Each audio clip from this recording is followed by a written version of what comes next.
This week on The Destination Angler. And I've definitely been able to, especially some of our trickier fish on our tailwater below Pactola by, just kind of crouching a little bit lower, wearing drab clothing. Like, it's amazing, like how much different those fish act if they have less of an inkling that you're there. Welcome to the Destination Angler Podcast, the podcast for anglers who travel. And I'm your host, Steve Haigh. We go right to the source, the local guides and experts, to build your knowledge of top fishing locations around North America. It's a big world out there. Now go and fish it. I'm going away for a while, but I'll be back soon. Whoa, whoa, whoa. Hey anglers, welcome back to another episode of The Destination Angler, brought to you by Trout Routes, the #1 fishing app, helping you find new trout waters so you spend less time on the road and more time doing what you love, trout fishing. And by Anglers Coffee, perfecting the coffee experience for the fly fishing community and anglers everywhere with small batch coffee delivered to your doorstep. It's darn near perfect. We've got some great shows lined up for you, including the Devil's River in West Texas, the Provo River in Utah, and the Indian Peaks Wilderness area in Colorado. You won't want to miss these shows. And remember to hit that subscribe button to catch all the Destination Angler episodes coming your way. And if you like the show, please tell a buddy. And today our destination is Rapid Creek in the Black Hills of South Dakota. And our guest is fly fishing expert and conservationist Hans Stephenson, owner of Dakota Angler and outfitter in Rapid City, South Dakota. Steeped in history, the Black Hills are known for a lot of things, but trout fishing, you may be thinking? But the Black Hills are a small stream trout fishing mecca with great public access, wild trout, and a variety of waters, including tailwaters, freestones, spring creeks, and mountain meadows. A little bit about our guest. Hans' dad was a weapons security officer in the Air Force, which meant he lived all over the place, including Italy, Germany, and all over the U.S., before eventually landing in the Black Hills in 5th grade, where he first experienced fly fishing. As a high schooler, Hans explored the rivers and streams of the Black Hills and hung out at Dakota Anglers a lot, so much that he eventually bought the shop. Hans gives us a great rundown on Rapid Creek and his other favorite streams, plus top fly patterns, tips on adjusting for high gradient streams, and what motorcycles, fly fishing, and Snoop Dogg have in common, and some of the challenges new and old mining claims are creating for the fishery. So if you like western small stream fly fishing, then the Black Hills are for you. Hey, but before we begin, we have a listener profile, and I bet you're going to want to chase stripers after listening to this one. So today we have a listener, Christy McReynolds, on the phone here. And Christy, she holds 2 all-length world records under IGFA, one for a brown trout and one for a striper. And I thought it'd just be really fun to get her on the phone to have her talk about these. How you doing, Christy? Really good. How are you? Oh, I'm hanging in there. All right, so tell us where you're from. I'm from Johnson City, Tennessee. Okay, were you born and raised there? Yeah, it's the northeastern part of Tennessee. Right, and you're famous for 2 trout streams up that way, aren't you? Yeah, the Watauga and South Holston. Right, and you fish those quite a bit, I understand. Absolutely. Okay, all right. Now you got to tell us about these 2 world records.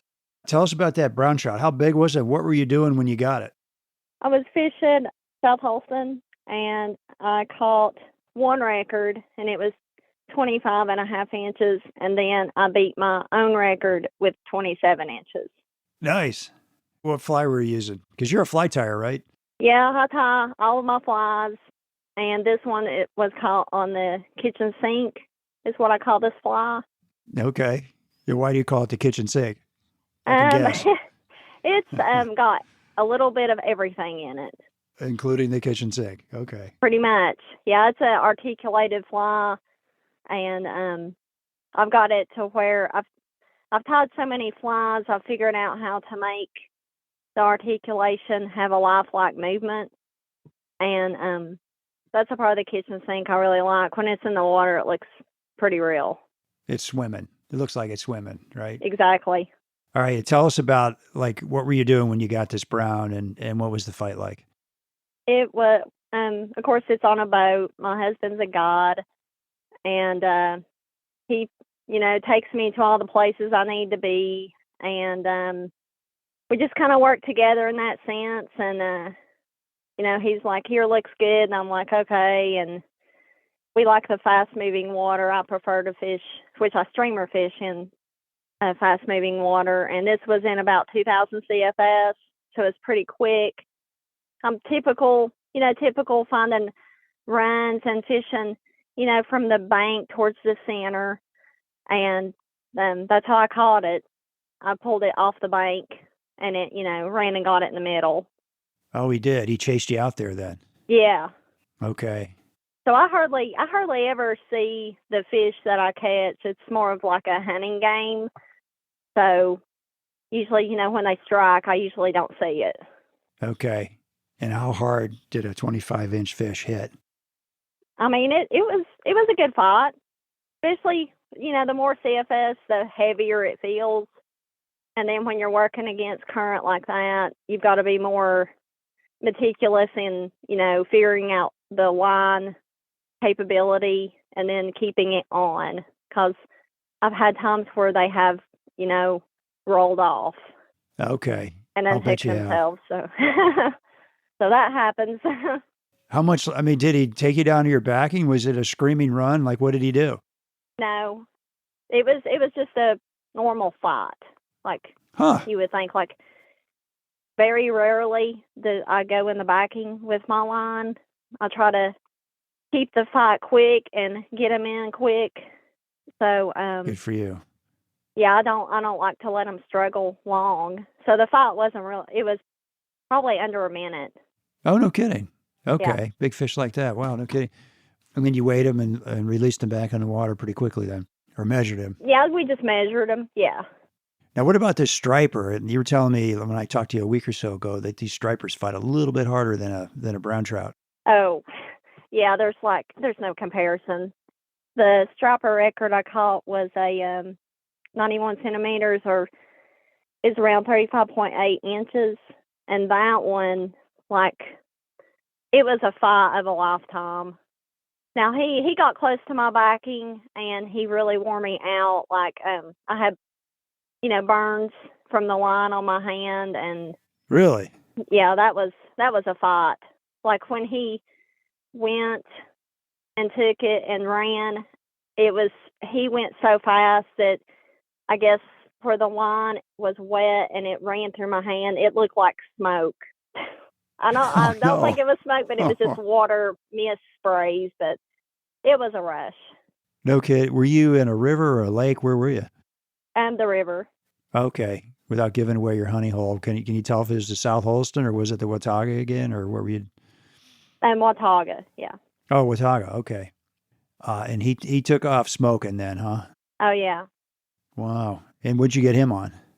The kitchen sink. The same fly. The same fly, yeah. And you had an accident. Was that a few years ago? Can you tell us a little bit about that? Yeah, in 2011, I broke my neck.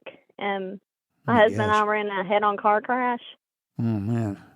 Someone hit us head on, and I got a hangman's fracture. And after that, luckily I wasn't paralyzed. And the doctors, they were like, you could have easily been paralyzed or have died. And so luckily I'm here to talk about it. But as a result, I have chronic pain and numbness and constant muscle atrophies in my arms. So I'm always having to work physical therapy and do stuff like that. So for me, streamer fishing is just a way that I use my arms. And I thought, well, if I have this as a hobby, then even if I get older, I should be able to, keep moving and, being able to do this hobby, even though I, have all of these problems. But I've been able to work through it. So fly fishing is one of the things that you can still do. Yeah. Oh, that's great. It's more of an escape. It seems like when I'm doing that, I forget about my pain. I'm focused on the fishing. I enjoy it and love it. So it just kind of takes me away from everything. Well, I'm so sorry about your accident, but I'm glad you're sort of you're not okay, but I'm glad that, you survived and you're here on the show talking about your fishing adventures. Pretty amazing. Yeah, it's been a long journey, but it could have been a lot worse. So I'm very thankful. So I bet you have a positive attitude. You're that kind of person. I try to. It's hard I'll some bet you. days, but everybody's got their problems and their stories, so I can sympathize and relate to people who are in pain. And That is so true. Can I ask what you do for a living? I'm a lab tech, and I work at a nuclear facility, and they make nuclear fuel, and I test it. So that's my occupation.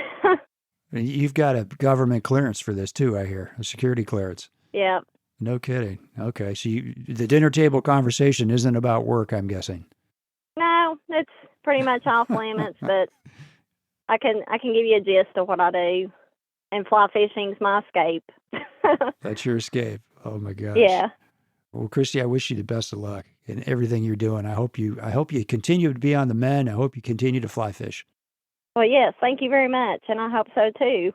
You bet. And Christy and her husband run this Flying Soho guide service, so check them out if you're heading over to the Watauga or the South Holston. We'll put a picture of Christy's kitchen sink fly pattern on Instagram and Facebook. Now let's get right to it with Hans in Rapid Creek. Hey, Hans, welcome to the show.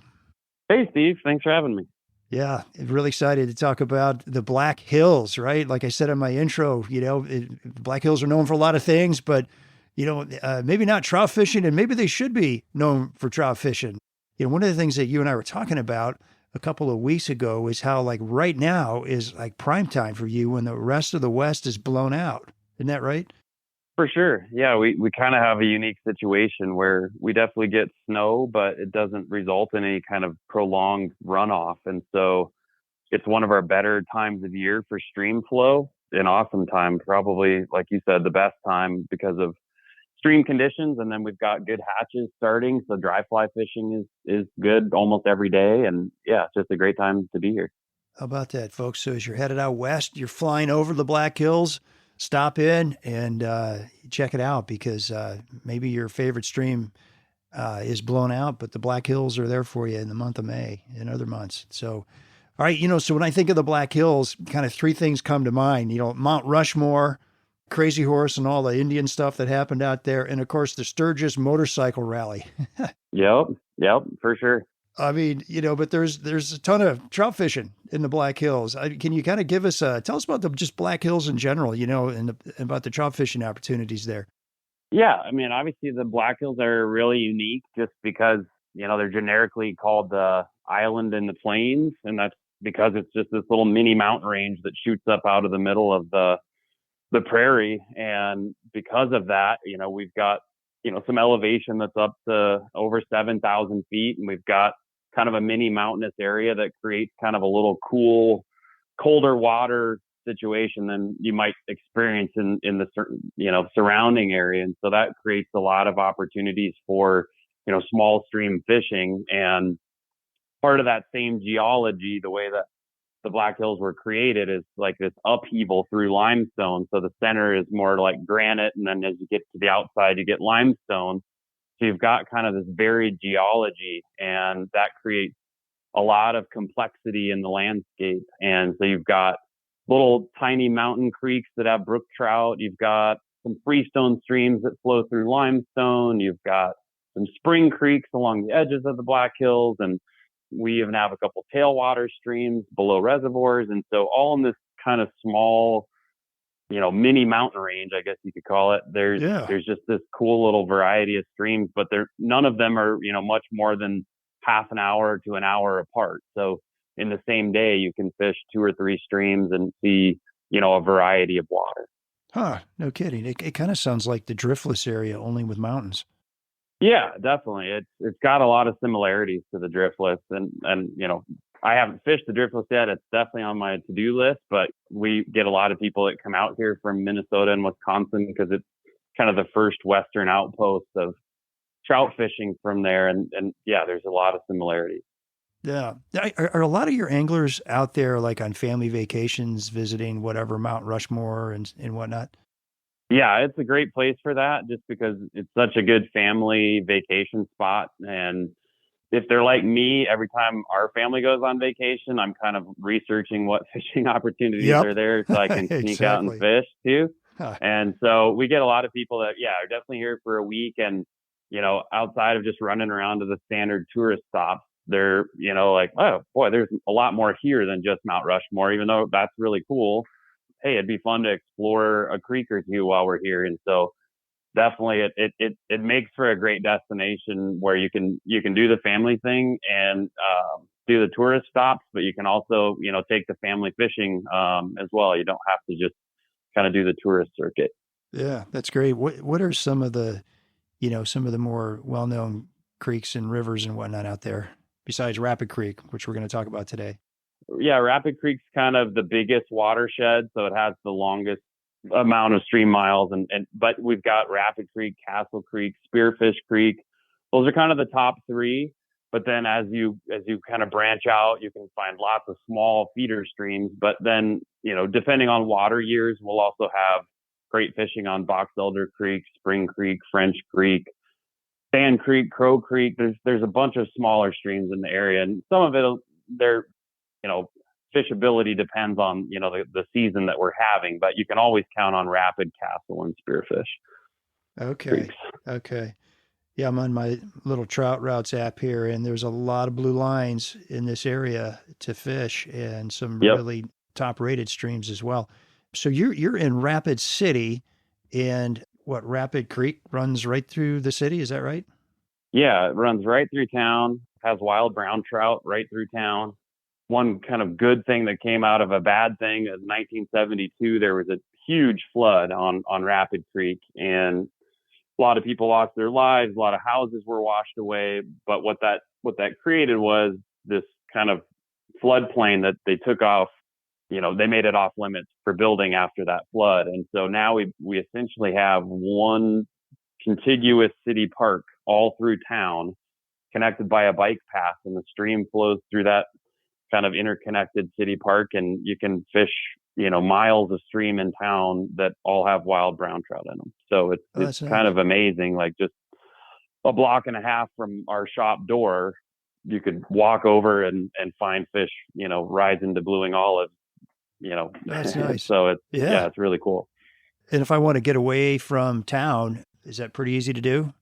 Yeah, you start heading up into the hills on Highway 44, and you'll follow the creek out of town, and there's spots along there. That part's a little bit more remote, but then as you get a few miles up, you start getting access points in the national forest, and then you've got the area right above and below Pactola Reservoir on Rapid Creek, and Okay. below the tailwater, up above is more freestone, and then you can keep following the stream well up into the hills from there. And as obviously the higher you go, the smaller it gets. It gets a little more brushy, but still has wild brown trout. Pretty much all the way up to the headwaters, and there's little forks above that and brook trout. So yeah, there's a lot Oh, to nice. to kind of find and explore there. So Is there some, like alpine meadow fishing available as well? there is, not as much on the main branch of Rapid Creek, but there's a fork at the top called Rhodes Fork that has some meadowy stretches, and then you get up into like Castle Creek, which is actually a tributary of Rapid Creek, and that whole tailwater section of Castle Creek below Deerfield Reservoir, it's like one big meadow stream, and so yeah, you've got that opportunity for sure. Okay. So Rapid Creek and Castle Creek are both tailwaters. Is that right? Yeah, yep. There's the two big storage reservoirs in the Black Hills are Deerfield Reservoir, and Castle Creek is dammed to form Deerfield, and Pactola Reservoir is formed by damming Rapid Creek there. I get you. Yeah, I mean, does Rapid Creek fish like a regular tailwater, super small flies, highly technical, or is it a little different than that, would you say? Really only for the first, I would say, like mile below the dam. It's pretty technical there. You get bigger fish. You're not going to necessarily catch numbers in that first mile, but there's definitely some opportunities at some 18 to 22 inch fish. And yeah, they Really? can be a little, Huh. yep, for sure. But they can be a little bit picky in there. You've got, midges and small blueing olives kind of dominate a lot of the food base there. And so you've got big fish that want to feed on midges and little blueing patterns. And it can get a little technical. It's a little easier in the summertime when you start getting more and more terrestrial insects around. And then you can fool some of those bigger fish on, ants and beetles and hoppers and stuff that isn't quite as small. Okay. Huge news, folks. The #1 fishing app, and I'm talking Trout Routes here, has been updated to include the entire lower 48. That's 50,000 streams mapped and classified into 4 categories and 350,000 hand-curated public access points marked and ready for you to explore. There's nothing more exciting than finding that new trout stream or access point. I'm a huge fan of Trout Routes because they make it so easy. Say goodbye to stumbling around country roads looking for your next spot, because Trout Routes provides every detail you need for each stream, including public and private bridges, stream flows, trail access, where to park, camping opportunities, boat ramps, and more. No service, no problem. You can save maps for offline use. With Trout Routes, I've found dozens of new streams and access points I never would have known about. So what are you waiting for? Sign up for Trout Routes today on your Apple or Android phone. Tell me about the styles of fishing that people are doing. I imagine people are doing just about everything, but what are you finding works the best out there? Yeah, we definitely play around with, a lot of different styles. I mean, we've done, Euro nymphing, which I still like to do a lot of times in the winter time, but all techniques work. Summertime, we start getting into dry dropper fishing a lot more. You don't really need like heavy duty, aggressive nymph rigs with big indicators and split shots. You can kind of stay away from that. And, if you do fish a strike indicator, you're not going to need lots and lots of weight to get down. So you can fish a nymph rig with a light indicator and just basically rely on the weight of your tungsten beads to get you down. Or, like I said, when you get into the summer and they're starting to look up a little bit more, I mean, dry dropper stuff, something like hippie stompers we really like a lot, clink hammers we really like a lot. Those 2 patterns with little tungsten nymphs below them, you can, as soon as it's right now, you can start fishing that and fish it all the way through the end of the summer. And it's just fun to fish that way versus fishing a strike indicator rig. But you definitely can fish a strike indicator rig. There's times you want to get down to a little deeper in a pool or something like that. A little indicator rig's fine. But if people like the Euro nymph, we do have a lot of good water for that. Spearfish Creek is great. Parts of Rapid Creek where they're a little bit more swift and pockety are excellent for it. And like I said, I fish that a lot in the winter time on Rapid Creek, even here in town, and that works really, really well. So cool. It's kind of conducive to fishing lots of different ways. And one nice thing about our streams is even though they're small, there aren't very many sections of them that are so brushy that you can't use a longer rod. So it's not like small stream fishing where you have to use a 7-foot rod because the canopy is so tight over the top. We use a lot of like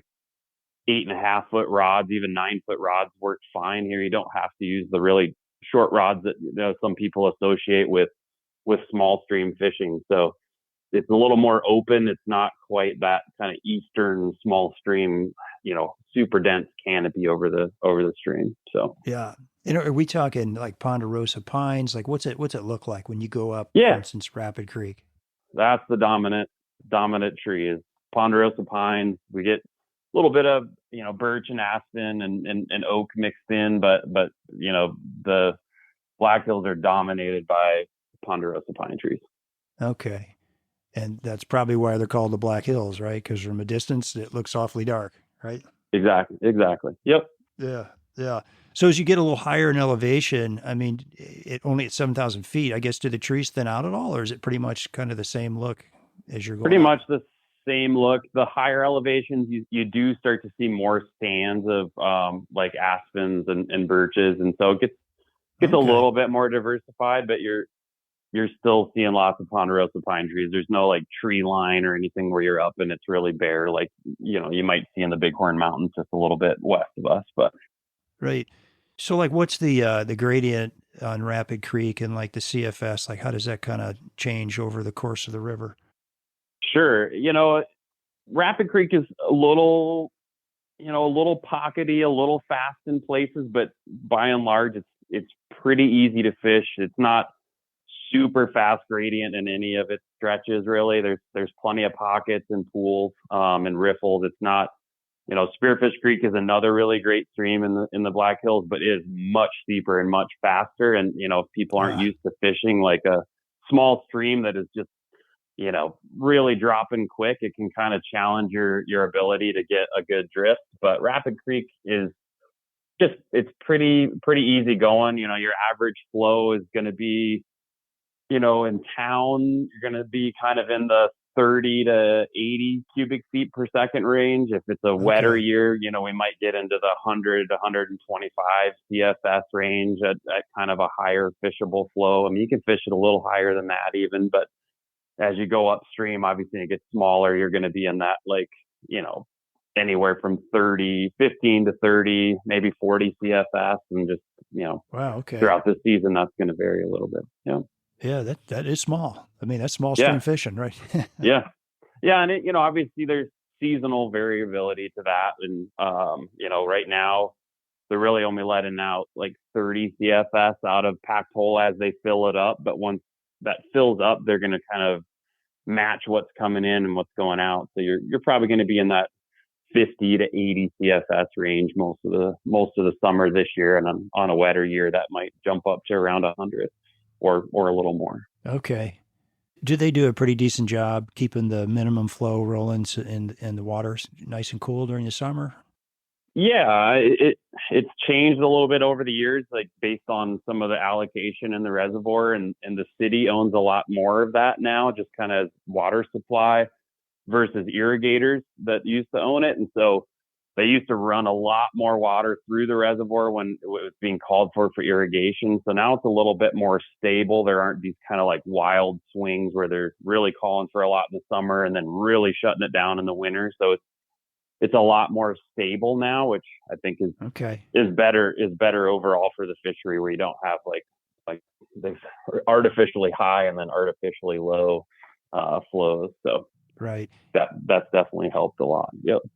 Can it vary a lot it sounds like it doesn't vary a lot anymore, but can it vary during the day as they're drawing water for irrigation? Or is it kind of like a whole season where things are running like at 60 or 80, then it bumps up or down? Yeah, pretty consistent. Once they get it set, they're keeping it at that level pretty much, unless there's a big change in the amount of moisture we get. So once it's kind of dialed in, it's not really changing for, May, June, July, August. It stays about that flow. Oh, interesting. Okay. Yeah. And did you guys have a lot of moisture this winter, like a lot of the West did? We did. We had a really nice snowpack, and then a nice little bit of rain now. So as long as we just keep getting a trickle of rain here and there to keep things kind of staying a little bit saturated and a little freshened up, then we're going to be in really good shape. Okay, that's great. Hey anglers, well, you've heard me talking about Angler's Coffee now for over a year now, and I have a question for you. Have you tasted it yet? If you have, then you know what I'm talking about. It's darn good coffee, isn't it? And if you're like me, tasting's believing. And believe me, this coffee tastes great. My wife and I are hooked on it. That's because Angler's Coffee offers an impressive spectrum of flavor profiles, so there's something for everyone. Like their smooth, medium roast elk hair caddis blend. Using beans from Central America and Indonesia with a perfect balance of body and aroma, the caddis blend gives creamy sweet tasting notes of milk chocolate and clove. It's a real crowd pleaser. Save 10% with a custom subscription like I did and pick the coffee blends you want delivered to your doorstep. If you're not 100% satisfied, they'll give you your money back, no questions asked. A percentage of each sale goes to some great nonprofit organizations that directly impact the fly fishing community. So put a smile on your face and give it a shot. That's anglerscoffee.com. Tasting's believing. All right, I want to go back to something you said earlier about fishing like higher gradient streams. And I want to ask you, like, how do you, as an angler, how do you adjust when you're going from, say, like rapid to spearfish where it is a higher gradient? What are you doing differently? Yeah, I would say, like, for all of our streams as a whole, I mean, they're small enough, and all of them have enough gradient where we're not making long casts. Like, you're better off using stealth and shorter casts where you can really get the accuracy that you need. You need accuracy in these small streams, just because the fish, it might, I don't know, it seems counterintuitive. They're small, so like, how much room do you really need to cover? But like, a little pocket might be where the fish is at, and so you've got to make sure your fly's in that pocket. And with the drop that you're experiencing on a lot of streams here, you don't want to cast so far that you don't have any control over your drift. You need to be fairly close, and so as that gradient gets steeper, you need to cast even shorter. So I think a lot of times, like, on Rapid Creek, we can stretch out our cast a little bit longer just because it's not as steep. But at Spearfish Canyon, which is kind of the popular stretch of Spearfish Creek, where it's very, very steep, you almost need to be standing on the fish. I mean, you need to be stealthy, but like, it's dropping so fast that if you're trying to cast 30 feet, you're casting upstream and up such a steep gradient that you have like zero control over your fly. Yeah, sounds like a mess. Yeah. So I think that kind of throws people off a little bit. I mean, Spearfish Creek has a really high number of fish, but if you're not controlling your drift, it doesn't matter how many fish are in there. They're just not seeing it because the fly is going by them so quickly that you're better off getting as close as you can, and using like Euro nymphing or high sticking or anything to keep that line out of the water, so that you can really slow that fly down, and then obviously the fish are going to see the fly for a lot longer.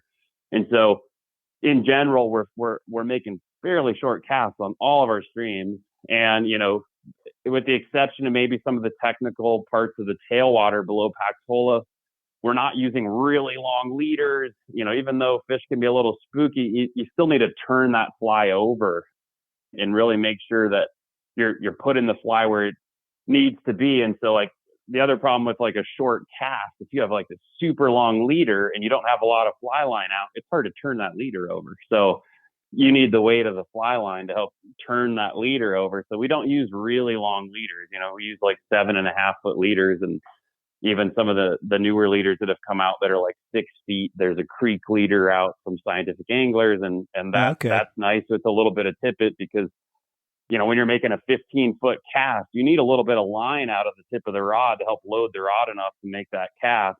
And so you don't want this 15-foot leader on top of that doesn't want to turn over without much fly line over. So it just kind of takes like changing the way you think about fishing a little bit by you're downsizing it to make that presentation as effective as you can. So, and what's kind of your rig, from the tippet on down? Like, tell me about, are you a lot of Paragon flies, or what's your setup? Yeah, obviously varies a little bit on what if you're Euro nymphing or whatever, but it, for just like an average setup that's not Euro, where you can get into all sorts of weird little tangents and different styles of fishing there with no fly line and super long leaders and all that.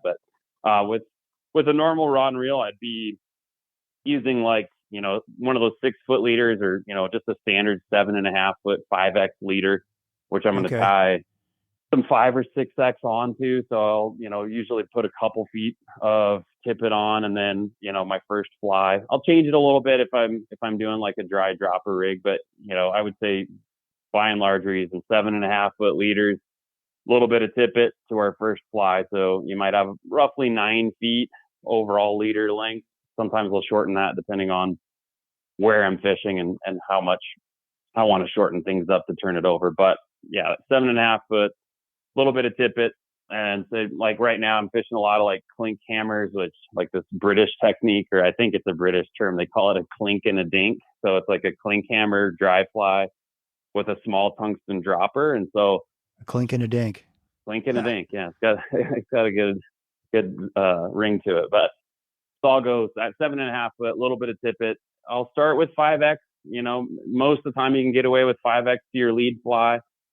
Then I'll tie on that clink hammer, and then I'm going to run about 2.5 feet for my dropper. And a lot of times with droppers, especially if the fly is going to be in that 18 to 20 size, I'm going to go down to 6X. And so, you are okay. Yeah. We, like I said earlier, a lot of our streams have kind of the core food are blueing olives and midges. And so a lot of our flies that work well are fairly small. And that's not to say you can't get away and use some bigger flies, especially you get up headwater streams where there's a lot of brookies and fish that don't get a lot of pressure. I mean, you can use a tractor drive flies. You can use basically whatever nymph pattern you want, and they're going to eat it pretty well. But, if you've got fish that are getting a little bit of fishing pressure, they tend to be a little bit more selective. I wouldn't say our fish are generally hard to catch, but there are a lot of times that we're using, flies that are, 18s and 20s, and we're using some 6X. Oh, yeah. Okay. Yep. Obviously start bigger, but if you're getting a lot of refusals or you just don't feel like you're connecting with as many fish as you should, it's always amazing what dropping down one tippet size can do. Interesting. So you definitely carry some 6X and pull that rabbit out of the hat if you need to. Exactly. If you're not getting some fish. All right. So for people that maybe aren't familiar with what a clink hammer is, I actually met a guy in Pennsylvania a couple of weeks ago. There's an old bamboo rod builder. I stopped in his shop, and all he fishes are clink hammers. Yeah. That's all he carries with him. All dry flies, all clink hammers. Like, man, that's fascinating. So tell us about that fly. Yeah, I mean, it's I believe the guy is Dutch that invented the fly, and right. Yep. Maybe I'm partial to him because his name is Hans, but Hans van Klinken. Hans van Klinken, and so like the clink from Klinken is where the name comes from, the clink hammer, and it's kind of tied on a unique hook, a hook that was designed specifically for that fly, and it's like a long kind of gently curved emerger hook that has a little flat spot right behind the eye of the hook to tie the parachute. So it's a parachute dry fly that's got kind of a long, slender body then below the parachute and the thorax that hangs down into the water. And that imitates kind of a struggling insect trying to emerge and hatch. And, it's not necessarily, I mean, it can be tailored a little bit to be a little more specific, but it's kind of a generic emergery pattern that kind of suggests that struggling insect. And, obviously that's a trigger for a lot of fish. But what's nice about it is if you tie it the right way with a nice, parachute, plenty of hackle on it, it'll hold a nymph fairly well, and it's pretty easy to see out on the water. So you get that nice kind of fish catching allure, but also a good a fly that's really good in that kind of two fly system, the clink and the dink. Yeah. Right. So you've got the abdomen's kind of hanging in the water, and then it's almost like on a shrimp hook, only with a little flat spot. Yep. Exactly. Yep. Yeah. Yep. Yeah. And then I notice you do a lot of wraps around the post in terms of your parachute wraps. And right, it seems like it's really stacked up there. Yeah. And I mean, obviously everybody might have their own wrinkle in tying it, but if you want to tie your own and want to maximize what it'll hold, like a few extra wraps of hackle are not going to hurt in terms of helping hold up a dropper tied to it. And the other fly you mentioned was the hippie stomper. And that one, I believe, was invented by a guy in maybe Westby, Wisconsin, in the driftless area near Viroqua. Am I right about that? Is that where you got that pattern? Or no, it's actually Andrew Grillos. So he was a guide, I think, starting in Colorado and then was down in Chile right, I'm wrong about that. Argentina. But it's very popular in the driftless. And Andrew has actually been out to fish with the folks in the driftless, and so it's just a fly that it's just popular there. Okay, popular there. Yep. Tell us, kind of describe the hippie stomper if you could. So the hippie stomper is kind of a mashup. It's like a humpy, but it's tied with synthetic for the hump. It's tied with foam rather than hair pulled over to tie the hump, and then it's got a big white wing of yarn, and it's got rubber legs, and it's got hackle, and it's got some flash on it. So it's like the ultimate attractor dry fly pattern, just a mashup of all the good things of attractor dry flies kind of sandwiched into one. But bunch of foam, a little bit of sparkle, got the movement of the rubber legs, and it's just a fly that for whatever reason, like you could think the fish are being picky, and then you throw one of those out there and you see a fish that's refused all your other flies, go, oh boy, that looks pretty good, and like go up and grab it, and you're like, all right, thing. Who knows? And they take that. Yeah. So it's been really popular, and it's been an awesome fly for us. And we fish it, big sizes like 10s all the way down to 18s. And, you can catch fish in the middle of a midge hatch in the winter time on a small hippie stomper. There's something about that fly that they really, really like. And so, having it be a fly that kind of works all the time and is also another good dry dropper pattern. It's just an awesome fly to have in the box. Yeah. Tell me about the your hatch chart, kind of your seasons. What's like right now? You've got quite a bit going on, don't you? Yeah, we're kind of in the middle of blueing olive hatches. The midge hatches have kind of died down. We're starting to see caddis coming out. We're going to start seeing little yellow stoneflies starting to hatch. So, as we go, early season, it's always midges. Then we get little black stoneflies on most of our streams. Then the blueing olives take over. Then we get caddis, little yellow stones, then PMDs, then lots of terrestrial stuff, ants, beetles, hoppers. I think those are like really key here, especially given that some of our streams tend to have, that smaller fly, stuff going on. Whereas I think if you've got a stream that's dominated in terms of aquatic insects with midges and bluing olives or betas, whatever you want to call them, and then a few other things, but by and large, it's almost all, midges and bluing olives. They are primed and looking for those big terrestrials when they start coming, because, somebody that's been sitting there eating little tiny midge larvae all year long is really excited when they see a Right. grasshopper or a beetle or an ant land on the water. It's like they've been eating potato chips all spring, and now all of a sudden a cheeseburger floats over their head. Exactly. Yeah. So that's why I think it's so good to have that kind of nice mix of patterns to fish dry droppers with, because that once we get like right now and things are warming up enough that those terrestrial insects are moving around, those fish are always looking up. So instead of just fishing an indicator rig, which obviously works, you can, fish something that's more fun to fish, probably a little easier to cast, but you're going to have that really high opportunity for that fish to come up and take the dry as well. So, okay. Between, those clean cameras and hippie stompers, and we also fish like small versions of chubby Chernobyls. You can fish the bigger ones, but we really like these things called micro chubby Chernobyls, and we fish those in like 14s, 16s, 18s, and that's another really great fly. 18s even. Wow, no kidding. Yeah. Okay. Yeah, yep. Huh? What colors typically? We do really well with tan. We do well with like kind of gold, it's called, which is just kind of golden colored ice dub underneath a brown body. And then the black versions of them work really well too. They all kind of work. It seems like they just like that profile with that, foam body and those rubber legs. And so that's been a really good fly for us the last couple of years. What are some of the other confidence patterns that, maybe some local ties that you've got out there that people ought to know about? As far as local flies, I mean, I guess, there's no real like standout local ones. I mean, we fish a lot of the same stuff that everybody else is fishing. I mean, Perdigons have really taken off here. And, granted, we're fishing those fairly small 16s, 18s, even 20s on some of those. Anything that's like a nice confidence pattern for people for like a Baetis nymph or bluing olive nymph works really, really well. We really like tungsten splitbacks. I don't know if you've seen those flies. Sure. Yeah, those little tungsten splitbacks. And, starting season, we'll fish that as a dropper in the bluing olive color. And then as we get a little later in the summer, when we start seeing more PMDs, and then there's some other kind of random mix of kind of sulfury yellowish mayflies, that PMD color of the tungsten splitback or split case really works super well. So, if I had to choose like a style of nymph as a dropper for kind of early season through late season, it's really hard to beat that fly in those two colors. It just is such an effective pattern. What are the two colors again, Hans?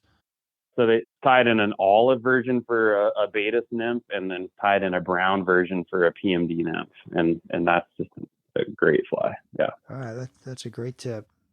We'll talk about public access, stream access laws, that kind of thing for a little minute.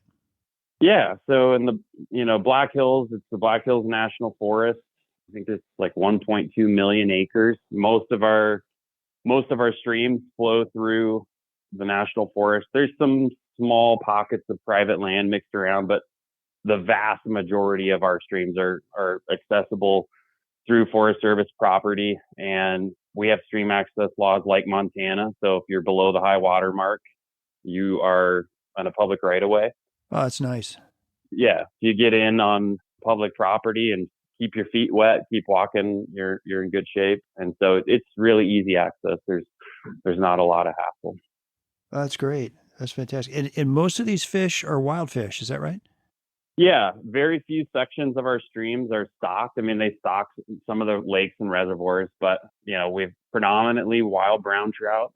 We have a few places that there are naturally reproducing rainbows, Spearfish Canyon, and parts of Castle Creek and parts of Rapid Creek also have naturally reproducing rainbows as well. And then typically brook trout, the higher you get on these stream systems, you find more and more brook trout, and they're all wild. So I can't really think of a stream that they regularly stock with trout. It's just not something that we really do. So, that's great. And I've read that the Black Hills are kind of known as a mecca for wildlife as well. Yeah, there's really great opportunities here, especially, people love going down to Custer State Park, because it's kind of like a miniature, I won't say it's a miniature Yellowstone. There's no geysers, but in terms of like driving through a park and being able to see wildlife, I mean, you can see bison, you can see pronghorns, you can see elk, you can see bighorn sheep, you can see, you just get a really kind of easy drive through the park and see, lots of wildlife without kind of the magnitude of crowds often that you might see in other places. And then you're obviously going to see deer and turkeys and all that sort of stuff. Okay. Oh, that's cool. Are there streams I can fish where there might be some buffalo along the stream? Definitely down in Custer State Park, French Creek. There's some sections of that I wouldn't be surprised you'd be fishing. Or there's another small stream called Grace Coolidge Creek. But yeah, you would see some buffalo. Yep. No kidding. That'd be a lot of fun. Fished in Yellowstone a few times, and you sort of have to keep your head on a swivel in some areas for lots of reasons. Yep. Yeah, we don't have bears per se here. There are a few black bears around, but they're really rare. There used to be both grizzlies and black bears here, but oh, really? But now it's just kind of the rare sighting of a black bear. Okay, and talk to me a little bit about the conservation issues out there. I mean, how's the system doing? Things are pretty good. I mean, right now our biggest threat is probably hard rock mining. There's been a huge influx of companies looking to come in and explore for gold and develop new gold mines. Really? And some of those, right now we're in the middle of a lot of challenges on the Rapid Creek drainage, just due to the huge influx of new mining claims. And there's a process going on right now that was actually proposed by the Forest Service to take some of that upper Rapid Creek drainage and put it in what's called a mineral withdrawal. So that they're actually proposing the Forest Service along with the BLM taking out some of the acreage up there from being able to be developed in terms of future mining claims. And so that's a big step in the right direction. But I think one of the organizations that I follow just said that there's 33,000 new acres of mining claims in the Black Hills just since December of 2022. What's up with that?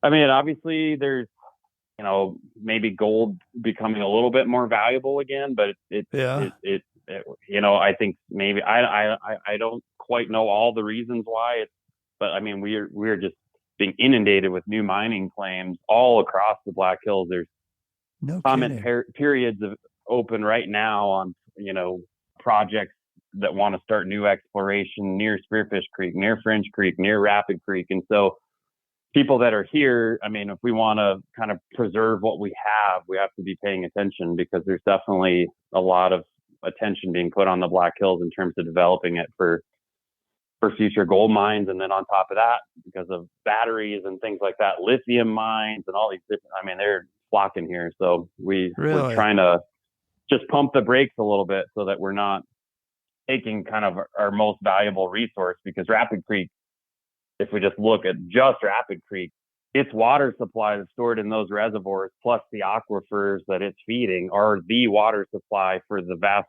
majority of the population in the Black Hills. So aside from just mining and trout, we've got to worry about what's going to happen with our water if we have Right. toxic mining spills and things like that. So it's kind of the issue of the day right now, and there's a lot going on with it, but it's just top of mind because every day I get another email about this comment period is opening for this exploratory project. This mineral withdrawal is, this comment period's coming up, and now there's this one in spearfish. Comment on that, and it seems Constant. like it's nonstop right now. Kidding. For sure. We have such a valuable tourism industry here, and such a great way of life, and it's all connected by water, and that's so valuable. But to have that change and have this large scale mining development Right. is kind of contrary to that. I don't know how they can coexist, but I'm not an expert, but it seems like. Yeah, me neither, but it just seems like they can't. But yeah. All right, so the Black Hills at one time, I don't know if this is true anymore, was sacred land to the Indians. I mean, does that come into play at all? Very much so. I mean, and that's playing out in some of this mining exploration as well. But it is very much part of the sacred lands of several of the groups they're surrounding us. And I don't know all the history of it, but it goes back thousands of years that indigenous people have recognized the Black Hills as sacred land and as their birthplace. And so then there's lots of legal history with treaties and broken treaties and blah blah.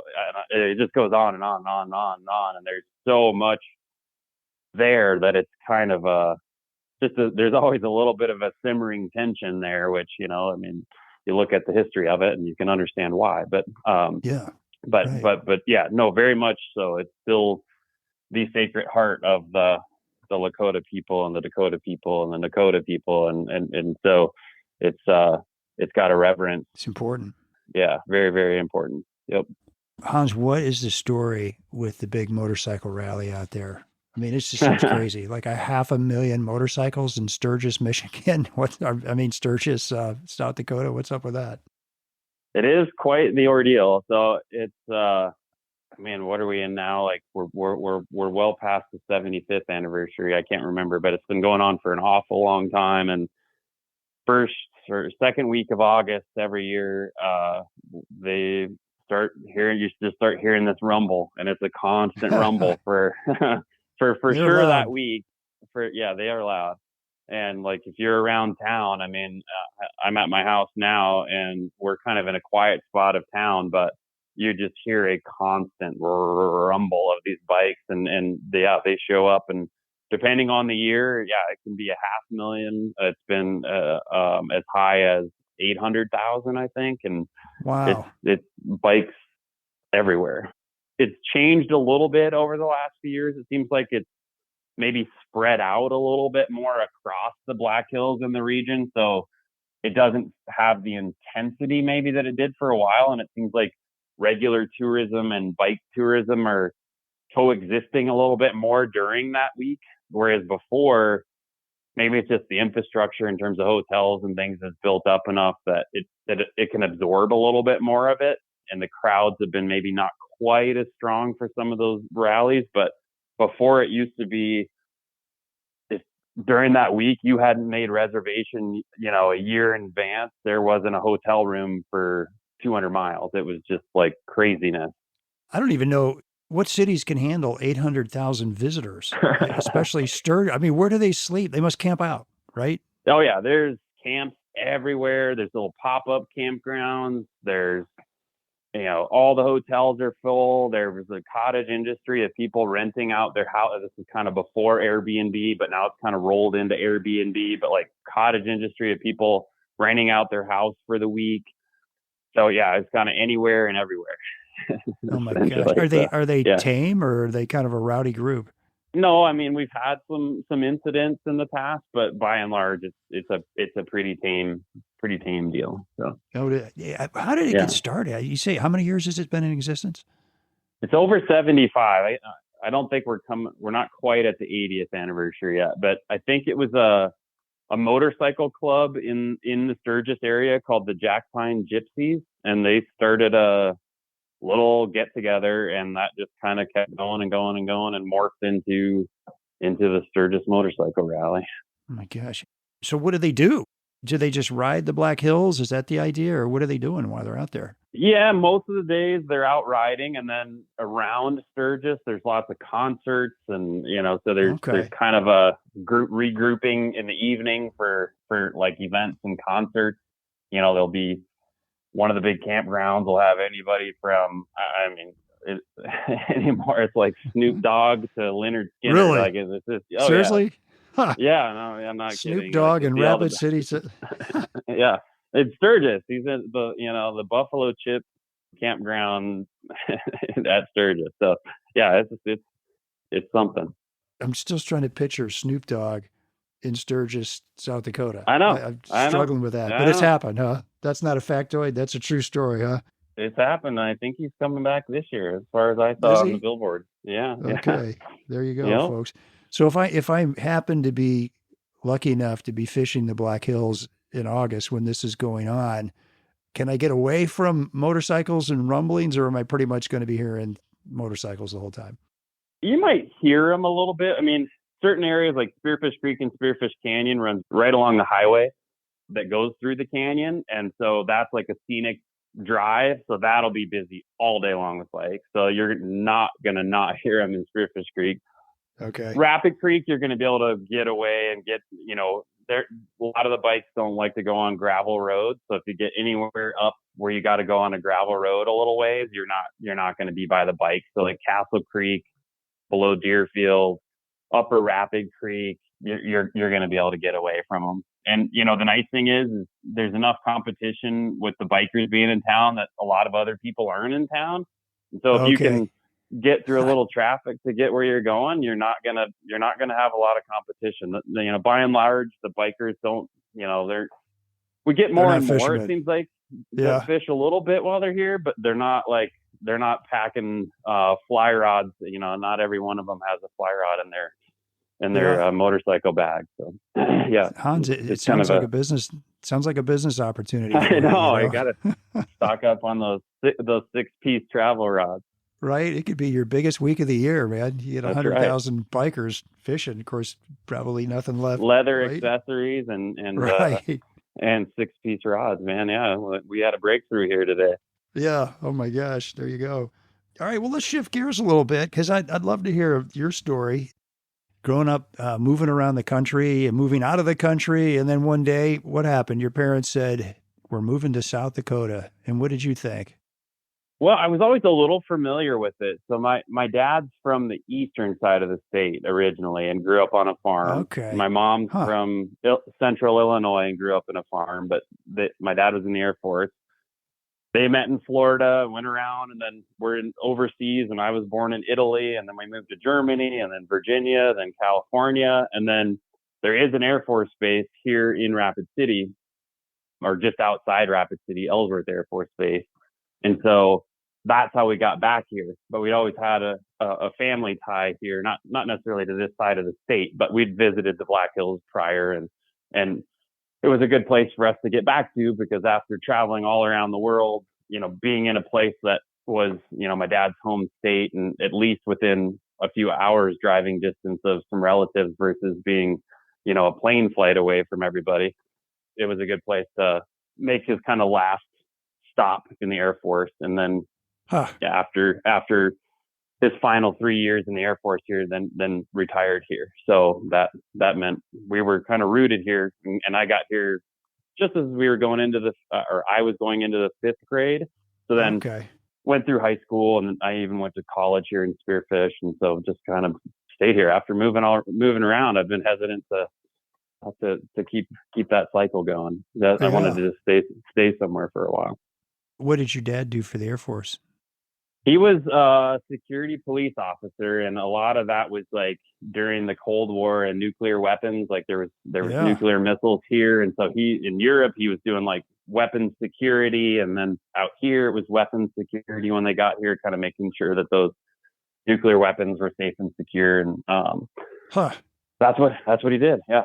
No kidding. And now it's like a B-1B bomber base, right? Yep. B-1Bs, and then we've got the new bomber coming, and they're gearing up out there right now to be ready to take on that mission. So I yeah, bet you see these stealth looking things flying over your house quite a bit. yeah. Every once in a while, the B-1s are always flying over. I can't confirm or deny that I've seen any stealth bombers flying over yet, but yeah, we get some cool stuff flying around. But yeah, that's how we got here. And what was cool about moving here was out at Ellsworth Air Force Base. It's just outside Rapid City, a little east of town, but they had these 3 lakes out there that were, just on base for people to go fishing at. And, I'd had some interest in fishing prior to moving here, but really hadn't fished. But we're basically out on this base as kids that, we didn't have driver's license or anything, but we could ride our bikes down to these little lakes. And I met some friends that fished, and all of a sudden that's all I did. I mean, we were down at those lakes every single day fishing. And it was funny, my dad was in the security police, but we would get ourselves into trouble. Like, I don't know why, but like one time my friend's dad had a like kind of a small John boat that they kept under their carport. Me and my 2 friends, we carried this John boat like a mile to one of these lakes, and we're out there, and all of a sudden the security police car pulls up and like, you can't have a boat out there. And like after that they put in signs like no boating on these lakes, and it was just kind of funny, like the security deal out there. Son. Yeah. Nice. Made your dad proud that day, huh? Yeah. And always kind of fun. But yeah, then once he retired, we lived outside of Rapid City. We moved kind of into the hills, and I could hike into a canyon on Spring Creek within 15-20 minutes of our house, and basically have my own private trout stream that I could hike into, because it was public water, but it was so far removed from any other public access point that, man, that was just like the mushroom cloud of like interest in fly fishing, because like basically had this private sanctuary to go fish. So yeah, and then it just kept going and going and going from there. And when did you start working in the fly shop? I started in I don't remember if it was late in my sophomore year or like start in my junior year. Yeah, it's probably my junior year in 1997, because the shop opened in 96. And I was hanging around there all the time, because by that time I was in love with tying flies and going fishing, and they finally just offered me a job because I was there so much. But yeah, might as well pay the kid. Might as well pay the kid. So yeah, so I started working there and stayed there all through high school and all through college, and yeah, turned into a career. Right. And how did, if you don't mind, can you tell us a little bit about how it came about that you were able to buy the thing?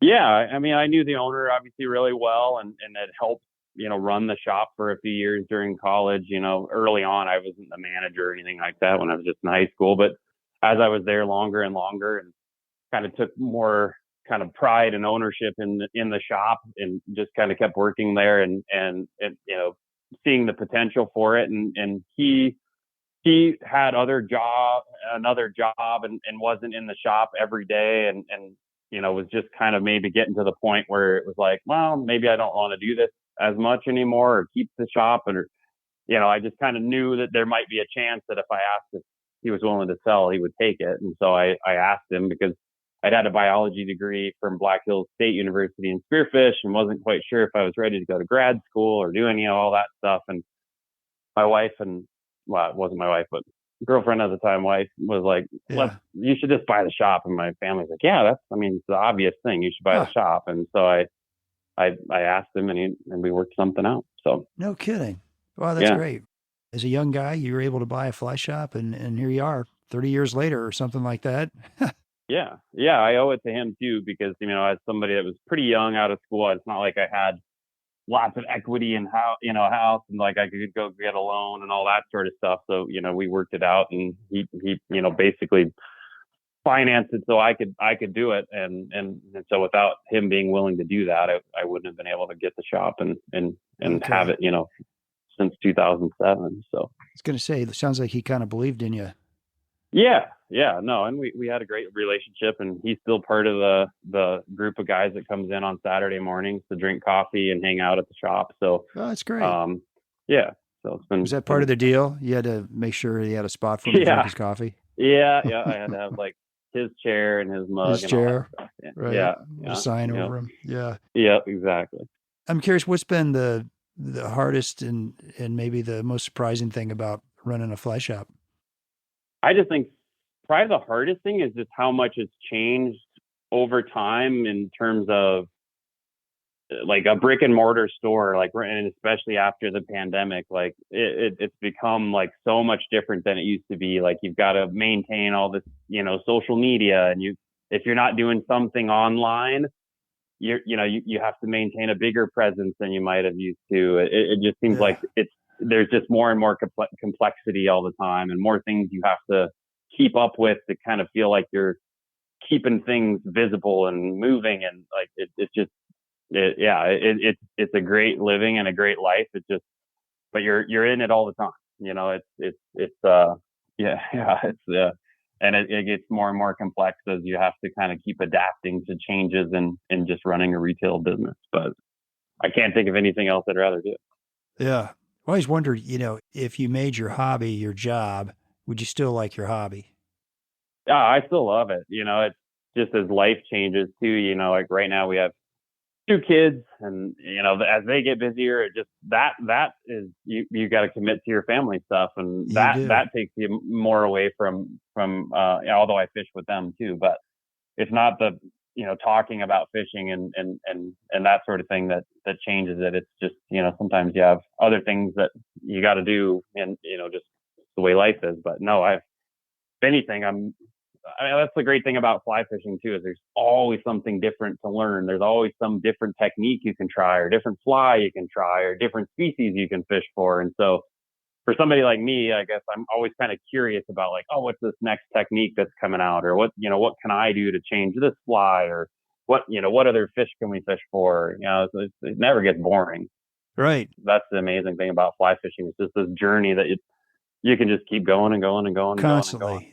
Yeah, and all the different ways that people are tying flies, all the different materials that people are bringing into fly tying, and all the different patterns and local, every time I go somewhere new, I find some local pattern I've never seen before. And I thought, this is kind of cool. Or a different philosophy. I was fishing with Josh Miller, who's the USA fly fishing, youth fly fishing coach. And he's going to be here this week. I heard he was heading out your way. Yeah, he was telling me about that. Yeah, this week, huh? Okay. And we're in... was it May 17th today? So say hi to Josh for me. But he blew my mind. Like, he fishes one nymph primarily. It's a Waltz worm. Yeah. In a couple different colors. That's it. And you have to ask him about that. Like, how's he boiled it down to one fly? And we're going to get Josh on the show here. Tell him he needs to send me some dates. I can't wait. Yeah, that's cool. Yeah, that's what I mean. It's just awesome. Yeah, it's so cool. And it's like one conversation with somebody like that can send you down this like thing, where you're like, oh wow, now I'm reinvigorated, I'm excited, I'm gonna go tie some of those and try that. And like it just evolves and goes and goes and goes. And like I can't think of too many other types of activity, or specifically in outdoors, where it like it's always that engrossing, and like I agree. Has this ability to just reinvent itself all the time. Right. So right, there's always something new to learn. All right, so do you have a tip or two that a visiting angler coming out to the Black Hills for the first time, what are like the top 1 or 2 things that person should be keeping in mind as they're coming out to the Black Hills? Obviously they are smaller streams, but what's cool about them is they do have some opportunities at some kind of Western sized fish, and just remembering that smaller streams, like I was talking about earlier, you want to keep your casts fairly short, but keep your stealth game, up your stealth game a little bit. You're going to catch more fish if you move slow, because you do have to, because of the changes in the gradient and that sort of thing, you do have to get fairly close to make your presentation count. but you also don't want to make the fish so aware that you're there. You don't want to be stomping, or, I mean, some of it seems kind of obvious, but Yeah. if you kind of move slower and stay, a little lower, keep your profile a little lower, and then concentrate on that short cast with a really good drift, you're gonna do so much better than if you just kind of charge in. And another thing that we find too is just make sure that you're not moving too slow, but really make sure you're covering the water by not moving too fast. Like, you want to move slow in terms of getting yourself in position, but like, don't just keep walking. Like, there can be a lot of fish in a fairly small area, because in some of these streams, there's going to be a good pocket, and it's going to be the best pocket for the next 20, 30 feet.